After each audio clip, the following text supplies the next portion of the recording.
Afternoon, parents. Hope you're all well. Hope you've had a wonderful half term and enjoyed the magnificent weather. It really has been lovely. We hope your children have enjoyed it too. So it's the final half term before the summer holidays, so only 7 weeks to go.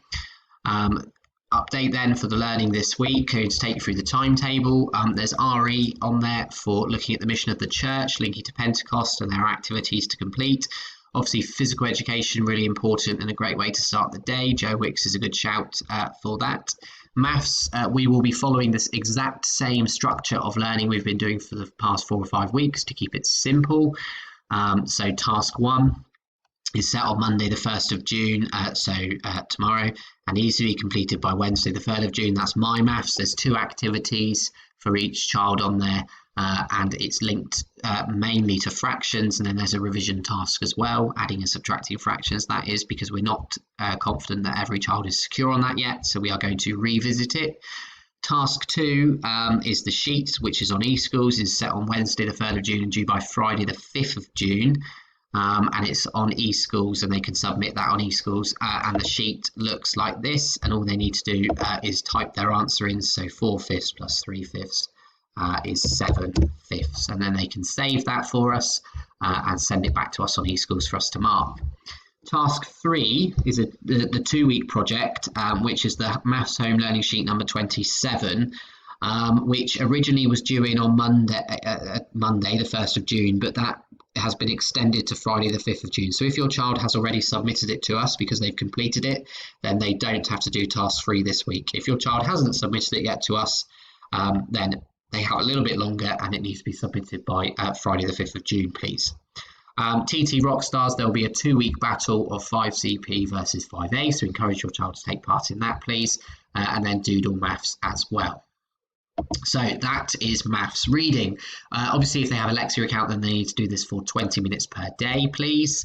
But then for the rest of the children, there is a PowerPoint of daily activities, which is due by Friday the 5th of June, and they are to submit that on eSchools on Friday for us. And it's looking at the classic children's novel of Journey to Joburg.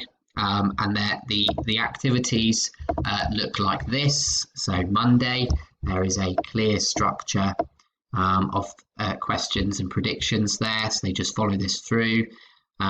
Tuesday, then it moves on, so it really is clearly laid out for what each child needs to do. So that's Tuesday. Then there's Wednesday, unlocking the meaning of the word, and then Thursday and Friday they need to read chapter 1 and highlight keywords. Okay, and then there are some questions there along with a YouTube video. Okay, so, and then it involves making a map using the keys and symbols, okay, because this is going to link to their writing task. So that is reading. Writing, it's more of topic work really than writing this week, but it does link to reading as well. Again, there's a PowerPoint on eSchools, and they are to submit this to us on Friday the 5th of June. It's a history focus to prepare them for their next writing topic, and there are activities to complete each day. So the writing or topic work is looking at Benin, okay, and is focus of history and comparing a non-European society that contrasts with British history as well. So there's clearly things or tasks for each child to do as they work through from day to day. Looking at artifacts, and we did this with the Anglo-Saxons, so they should be fairly used to predicting what they might be for, but there is no right or wrong answer. So this is just their predictions, and it'll be interesting to see what they think. Wednesday, same again, along with some questions they'd like to ask the Benin people.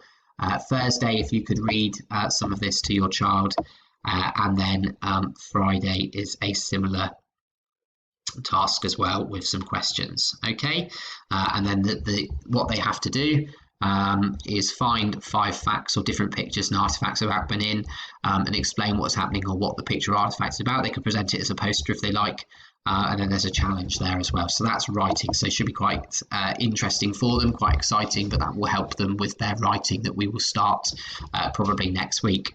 And then SPAG is a worksheet on eSchools. It's a range of activities, irregular verbs part 2, so it links on from their learning they did before half term, and they need to submit that to us by Friday the 5th of June, please.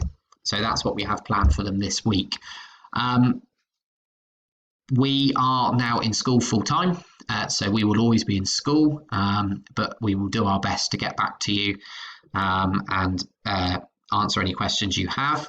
If your child is a Year 5 key worker child, then obviously you will know which group they are in now and who their sort of lead people are. If they are with us, then we will be able to support them with their learning, obviously, as will other groups have support as well. But we will have their work printed for them. So if your child is a key worker child returning to school from Monday, then their work will be printed for them, and they will just sort of leave it in a Polly Pocket at school. If they are in majority of the week. If they're only in for 1 or 2 days, then they are going to have to do work at home as well. But when they come in, they will have activities printed for them, and we will do our best to complete as much as we can in school. But if they are only in school for 1 or 2 days, then obviously they are going to have to complete work at home. If they're in school for 4 or 5 days a week, then a majority of it will hopefully be completed. So thank you very much. Have a wonderful week and stay safe.